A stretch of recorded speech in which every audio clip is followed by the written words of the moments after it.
আসসালামু আলাইকুম বন্ধুরা, দেখুন আমি একটি সুন্দর একটি হাতার ডিজাইন করেছি। তো ভিডিওটি দেখুন, অবশ্যই আপনারা শিখতে পারবেন। ভিডিওটি ভালো লাগলে অবশ্যই আমাকে সাপোর্ট করবেন। তো দেখুন, এখানে কিন্তু আমি 5 ইঞ্চি পরিমাণ কাপড় নিয়েছি। তো এইভাবে মাঝ বরাবর ভাঁজ দিয়ে আমি সাইড থেকে সেলাই দিয়ে নিয়েছি। তো দেখুন, কাপড়টি এভাবে উল্টিয়ে নিব।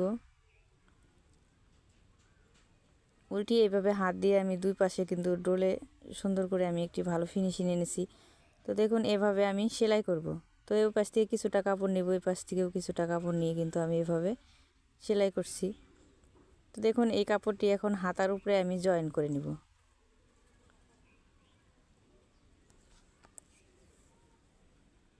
তো দেখুন, এই পাশ থেকে আমি কিছুটা কাপড় নিয়েছি, তো এই পাশ থেকেও আমি একটু নিয়েছি। নিয়ে দেখুন, মাঝ বরাবর আমি একটি পুঁতি ভরে দিচ্ছি। তো এই পাশ থেকেও আমি দিচ্ছি। দেখুন, আমি দুইটা ফুলি আমি দেখাচ্ছি। তো দেখুন, এভাবে আমি মাঝ বরাবর আরেকটি কিন্তু পুঁতি দিয়ে দিচ্ছি। হাতাটির ডিজাইনটি